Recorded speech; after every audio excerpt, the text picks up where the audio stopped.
Men are tired of being the Reitrement plan for modern women. Men are getting tired of being used as an early retirement plan by women who will leave for any little reason or no reason at all.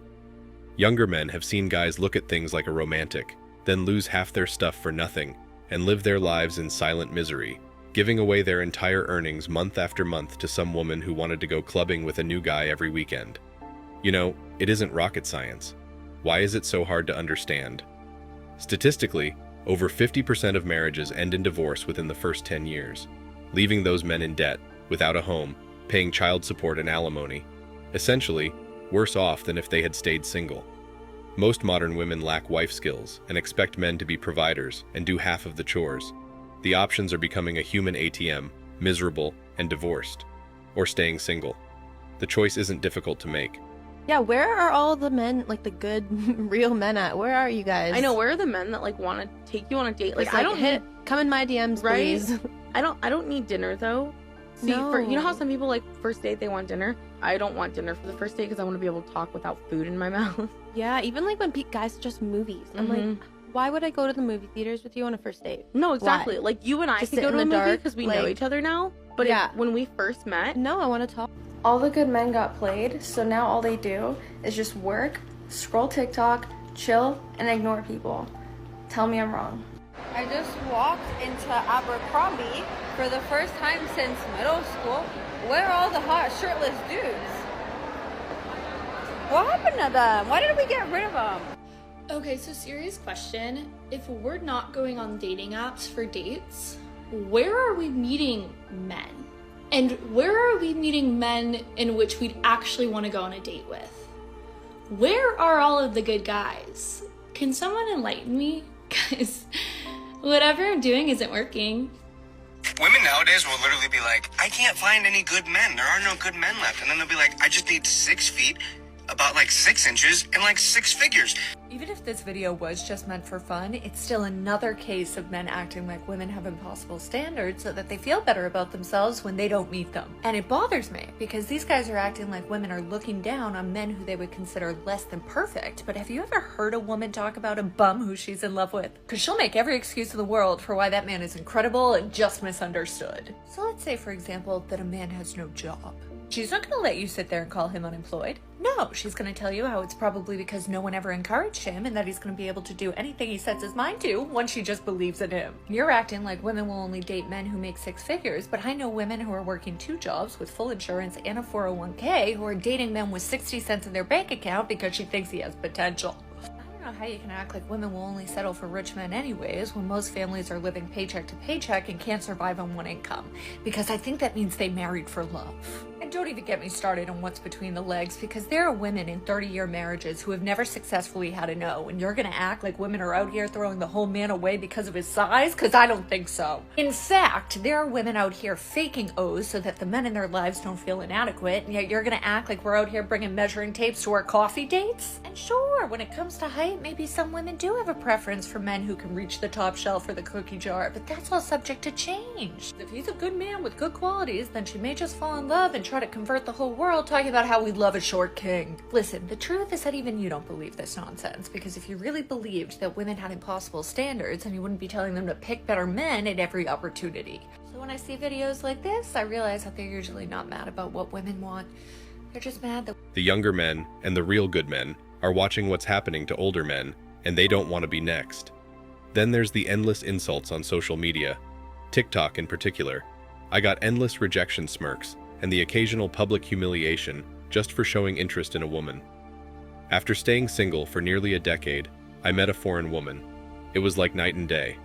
My now foreign wife is just a better woman who is not brainwashed by feminism, as it is currently being practiced today. A lot of the jobs that young men used to have as on-ramps into the middle class were generally industries that over-index male, manufacturing, frontline work. Those jobs have been outsourced overseas. In addition, once we leveled the playing field academically, women just blew by men. Women are more mature, they're more disciplined, they're better at delaying gratification, and over the next 5 years, we're gonna have 2 women graduate from college from every 1 man.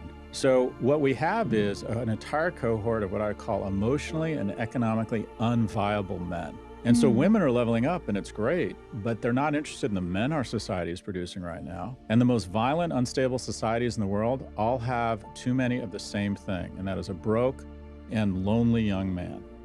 And we are producing too many of them. In today's day and age, men have to pay massive fees in order to even acquire a woman. That in and of itself carries major risk, because the man could lose all of the investment at any time. Then, should the relationship ever go south, he has to then pay massive fees to get out of the relationship. So the thing that's wrong here is that men have to pay up at the beginning, and then they get sold out at the end by the woman, which can happen at any time. And women wonder why men aren't even engaging them anymore. It turns out that since 2019, the share of single men who say they're looking for dates or relationships has declined from 61% to 50%. In 2018, 28% of men ages 18 to 30 reported they'd had no physical relations in the past year, compared with 18% of women of that age. The number of young single men in America is at a record high. This is why. It's because of dating apps. So it might not actually be just dating apps. Let's talk about it. The Pew Research Center found that 60% of men below the age of 30 say they're single. And for context, only 30% of women in that same age range say that they're single. Psychology Today actually wrote an article about this. They did a bunch of interviews with experts, and there's a few reasons why so many young men are single. One of the big things is the pandemic. During the pandemic, a lot of younger women refocused their priorities. They focus more on education, career, and finances, and they basically deprioritize dating.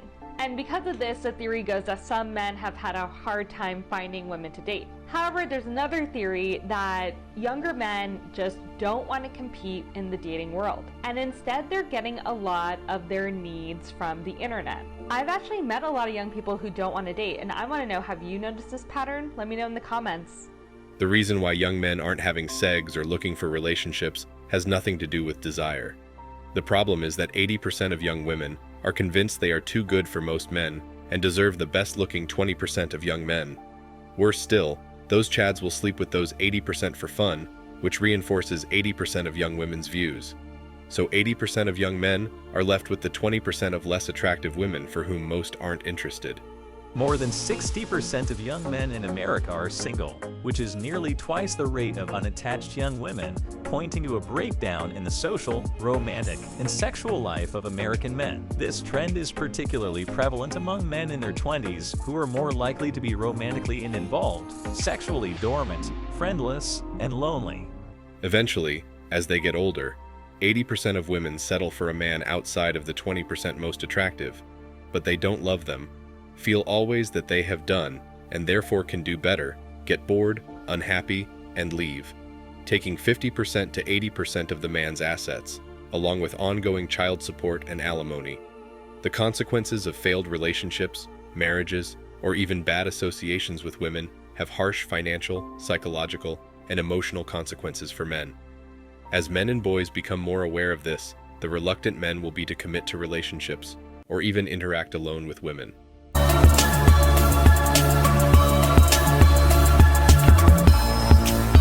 We now have generations of younger men who not only witnessed for decades how their fathers, grandfathers, or men and boys in general were and are mistreated, but who themselves had, right from kindergarten, to deal with a massive amount of discrimination, slandering, shunning, and with politics, a society and media who see them as disposable tools in the best case, and as inherently dangerous, unhinged, and violent in the worst. Thing is, women don't understand how many men actually don't mind providing for them, and how many men want a serious, committed relationship. But where are all the good men? They're just waiting for a woman who's worth providing for. Young guys are tired of not being able to find the right women their age, because the women their age are just dating older. They're just dating men who are in their early 30s, and maybe more financially stable or more mature. Maybe they're more stable in their careers. They finished their degrees, they've started paying off their student loans, they've got a mortgage or, a car or whatever the case is. To a lot of women, that is very appealing and attractive. A lot of the studies have shown that on average, women still want men who are making as much of them, if not more, and the emphasis there is on the if, not more. From what I can see, women consider breaking even in a relationship as a loss. If a woman can't get a man that can do more than her and have more than her, then there's no reason to be with him for anything other than a pastime. It seems that only once women experience truly overwhelming desperation will that mindset change. So as a young man, you really can't consider any physical relationship as anything other than transactional. It really feels like doing anything else with your life would be better than pining for the delusion of romance. So, as women are starting to make more and more money, their expectation and what they want in a partner is that that person still out-earns them. That person is still somebody who can provide more than them in some capacity. And this, I think, is really impacting young men. Because if you're a woman who comes out of college, you have a college degree, maybe you get a job, or at a college, you're making 50, 60 grand. You're looking around at the men that you went to college with, or maybe you're looking at the men on Tinder and Bumble and Hinge or whatever. The platform you're on. First and foremost, you're starting to see that fewer men have a college degree. For me, the primary reason is the power imbalance that exists in the dating market. It's made clear with statistics on dating apps, such as the likelihood of getting a match. It's much higher if you are a woman instead of a man. Men are the seekers, the pursuers, the chasers. So naturally, the access, so to speak, is controlled by women. They can afford to be pickier than men when selecting their partner in the online dating context, of course. But I'd imagine this also extends to real life as well. I also think it's about perceived social values. As a man, your attractiveness will probably take a bigger hit if you are a failure socially, financially, etc., than if you are a woman. In the current state of things, where many young people in general feel a little lost, are possibly lonely or just failing at life, men are going to suffer slightly more from that in the dating market, because a bigger part of men's attractiveness to women is in relation to those things than it is the other way around. Here's a thought. Men aren't only not dating and not finding partners, but we are failing to build close friendships with other men and in-person social networks that women are attracted to. Ignore the career-chasing women. They're a lost cause if they elevate that above marriage, but most women are drawn to men with good social standing who are respected in their social circle. They're social creatures. Thanks for watching Man Reacts. Show us your love and support by liking this video, sharing it with your friends, and subscribing to the channel. Support us and help us spread support for men around the world. Do comment and share your thoughts. We're always up for a healthy debate and discussion.